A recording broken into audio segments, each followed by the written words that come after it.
ఇదే NDSA SLBC కుప్ప కూలి కాంగ్రెస్ అవినీతి వల్ల కుప్ప కూలితే 6 మంది చచ్చిపోతే ఎన్డీఎస్ఏ ఎక్కడ చచ్చింది? ఎందుకు రారు? ఇదే ఎన్డీఎస్ఏ వట్టెం పంప్ హౌస్ మొత్తం మునిగి బాహుబలి మోటార్లు కూడా మునిగిపోతే ఎక్కడ చచ్చింది అని అడుగుతున్నా. ఇదే ఎన్డీఎస్ఏ తెలంగాణలో చెక్ డ్యాములు పటాకులు వెళ్ళినట్టు పేలుతుంటే ఎక్కడ చచ్చింది?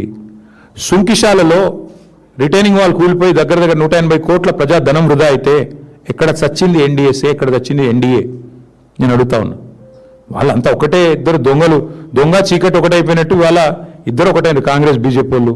కాబట్టి మీరు ఆలోచన చేయండి, వాళ్ళ కాంగ్రెస్ ముఖ్యమంత్రిని కాపాడుతుంది ఎవరండి? వీళ్ళు కాదా? ఎవరు కాపాడుతున్నారు కాంగ్రెస్ ముఖ్యమంత్రిని? ఇవాళ అమృత్ స్కీమ్లో రేవంత్ రెడ్డి గారి బామ్మర్దికి కేంద్ర ప్రభుత్వం టెండర్ ఇస్తుంది. ఈయన ఏం చేస్తాడు? బీజేపీ ఎంపీలకు, తెలంగాణలో ఎన్డీఏ పార్ట్నర్లకు, బీజేపీ ఎంపీలకు, ఎన్డీఏలోని నాయకత్వానికి ఇవాళ తెలంగాణలో మొత్తం డేటా ఉంది. ఎక్కడెక్కడ టెండర్లు ఇస్తున్నారు, ఎక్కడెక్కడ వర్క్లు ఇస్తున్నారు అంటే ఎంత మంచి పరస్పర బంధం, ఆర్థిక బంధం ఎంత బలంగా ఉందో కనబడతలేదా? చెప్పండి. ప్రతిపక్ష హోదా రాదు, అధికార హోదానే వస్తుంది.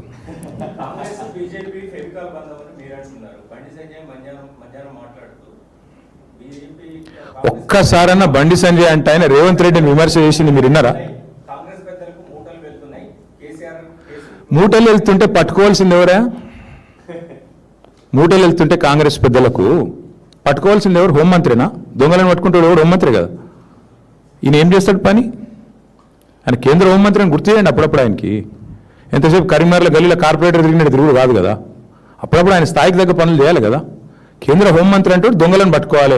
మీ ప్రధానమంత్రి ఏమో వచ్చి పెద్ద డైలాగులు కొడతాడు. తెలంగాణ ఏటీఎం అయిపోయిందని ఆయన డైలాగ్ కొడతాడు. ఏమంటాడు వచ్చి ఆర్ఆర్ ట్యాక్స్ అంటాడు. మరి మీరేం బిగుతున్నారు? మీరే వచ్చి ఒక హోంమంత్రి వచ్చేమో ఏటీఎం అయిపోయింది తెలంగాణ అంటాడు ఏఐసిసికి. నువ్వేమో మూటలు పోతున్నాయి అంటావు. మీ ప్రధానమంత్రి వచ్చి ఆర్ఆర్ ట్యాక్స్ అంటాడు. మరి ముగ్గురు కలిసి ఏం చేస్తున్నారు మీరు?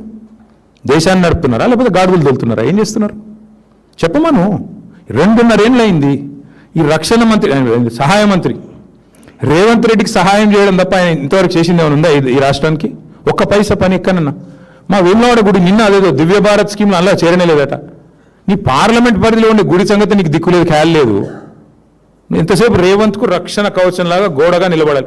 చెప్పు, చిత్తశుద్ధి ఉంటే బండి సంజయ్ని, కిషన్ రెడ్డి నేను అంటున్నా చెయ్యి. అమృత్ స్కీమ్ మీద విచారణ చెయ్యి. ఎట్లా వస్తుందండి రేవంత్ రెడ్డి బామ్మర్దికి అమృత్ స్కీమ్లో వీళ్ళ పెద్దల పాత్ర లేనిది? ఎట్లా వస్తుంది? సింగరేణిలో ఈయన బామ్మర్ది చేస్తున్న కుంభకోణాలు మొత్తం మేము బయట పెట్టాం. ఎందుకు విచారణకు ఆదేశించారు బీజేపీ వాళ్ళు? ఎవరు కాపాడుతున్నాడు రేవంత్ రెడ్డిని? అంతెందుకండి వాళ్ళు, నేను అంటున్నా ఓటుకు నోటు కేసు ఉంది, రైట్?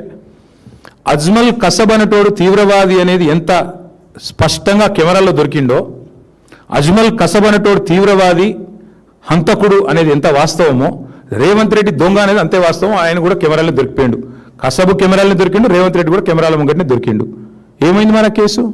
ఎందుకు పర్సూ చేయట్లేదు కేంద్ర ప్రభుత్వం? పర్సూ చేయాలి కదా. మీ సాలిసిటర్ జనరల్ ఏం చేస్తున్నాడు? అడిషనల్ సాలిసిటర్ జనరల్ ఏం చేస్తున్నాడు? ఏం జరుగుతుంది? ఎవరిని ఎవరు కాపాడుతున్నారు? కనబట్లేదు అందరికీ? తెలుసు బ్రదర్, అక్కడ ఏం జరుగుతుందో కూడా తెలుసు.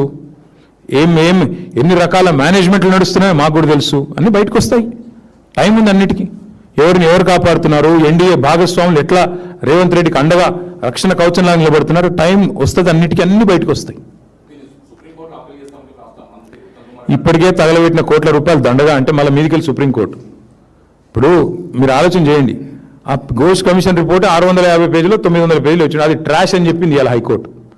అదే వేస్ట్ రా నాయన అంటే మళ్ళీ సుప్రీంకోర్టుకు పోయి మళ్ళీ ఏదో చేస్తా. అసలు విషయం ఉంటే కదా ఏమైనా చేసేది. వాళ్ళకి ఇంకేం ఎజెండా ఉంటుంది బ్రదర్? నాకు అర్థం కాదు. ప్రజలకు పనికొచ్చే పనులు ఏమైనా చేస్తారా క్యాబినెట్లో? 2500 మహిళలకు ఎప్పుడు ఇస్తారు అని ఒక్క సన్నాసన్న మంత్రి మాట్లాడిండి ఎప్పటివరకు? ఒక్క సన్నాసన్న 100 రోజుల్లో ఇస్తామన్న గ్యారెంటీల సంగతి ఏమైందని చెప్పే ధైర్యం ఒక్క మంత్రికి ఉందా బయటకు వచ్చి మాట్లాడేది? ఆర్టీసీ కార్మికులు సమ్మె చేస్తున్నారు, వాళ్ళ గురించి మాట్లాడారా క్యాబినెట్లో?